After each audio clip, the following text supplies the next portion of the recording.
So yun na nga guys, ginawitan ko na tong lalagyan natin ng bricks. So sumukat ako gis. Pagkata nagwitan nyo na ng gis, gamitan nyo naman ng level bar para lapat na lapat yung ating kakapit na bricks. Kung bago lang sa YouTube channel ko mga tol, don't forget to click the subscribe and pahit na rin ang notification bell para ma-update ka sa ating mag-upload ng mga tutorial sa construction ng mga videos. Tsaka doon sa mga gusto magpa-shoutout, post nyo na dito yung sa comment box ng gusto magpa-shoutout para sa next videos ko ay shoutout kita. So tara na mga lods, umpisa na natin ang tutorial natin.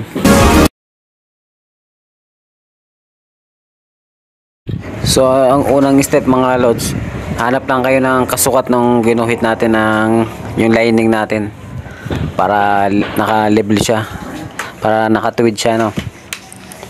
So maghanap tayo nung papantay sa guhit niya.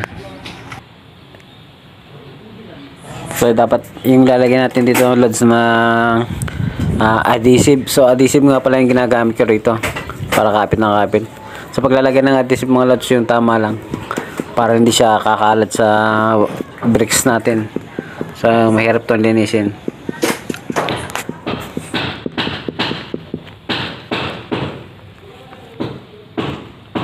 So ganun lang gawin natin ulit mga lods. Hanap ulit tayo na yung kasukat dito sa lining natin para pantay siya. So ganun lang ulit gawin natin mga lods. Pangalawang ano natin ay ganun lang din nung katulad nung nauna. So papatay lang din natin siya.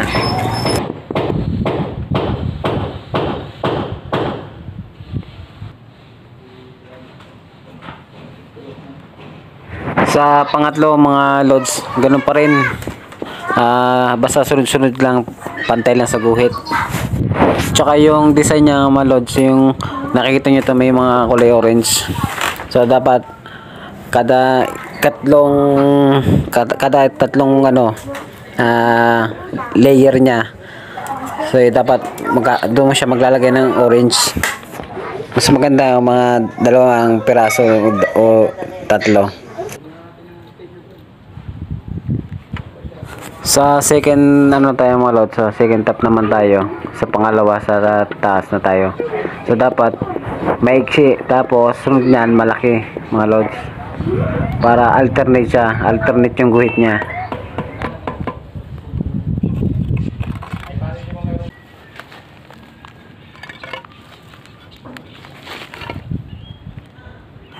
So ayun na nga mga lods, hanap tayo ng kasing taas niyang nilagay natin na una para pantay siya at magka-level sila, no. So dapat laging titignan niya mga lods na pantay ibabaw niya.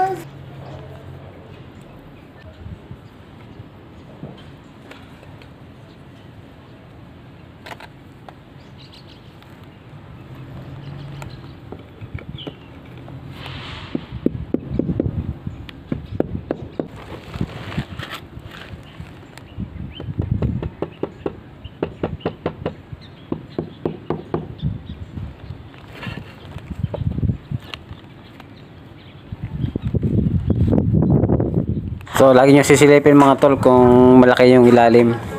So baka malaki yung butas ilalim, so pangit tignan. So lagi nyo rin check yung ilalim ito mga lods. So pangatlong layer na tayo mga tol. Dapat may kulay orange din ulit siya. So yung lagi mga lods, pa-alternate lang siya.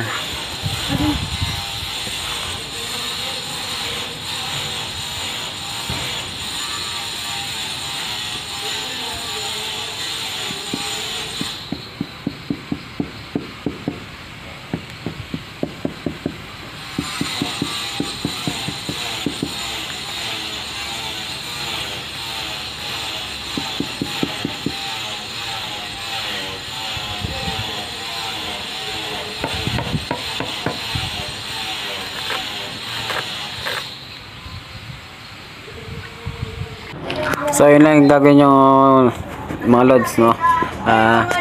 Basta lagi nyo titignan yung ibabaw nya, sana dapat pantay, tapos yung kulay nya alternate. tuwing tatlo. Kung may maglalagay din kayo ng maliliit, so yung may mga maliliit na putol, may mga kulay orange talaga yan. So pwede nyo siyang dagdagan ng kulay orange nya. So may kulay. So bahala na kayo maglalagay ng mga design nyo mga lods. Nasa sa inyo naman niya kung anong gusto nyo i-design sa stone bricks nya, no. So hindi ko na pahabain itong video na to mga lods. So pag tinapos natin ito, so matagal siyang mapapanood nyo. So ipapas forward nyo na lang siya mga lods. So ganun lang gagawin nyo, dire-diretso lang siya, pantay ka lang, titingin nyo, check yung laging pantay ibabaw niya, tapos yung lalim, tapos yung mga design, bahala na kayo. So yun na mga lods. Kung di pa ka nakasubscribe sa YouTube channel ko, click mo yung subscribe button and notification bell para ma-update ka tuwing mag-upload ako ng mga tutorial video sa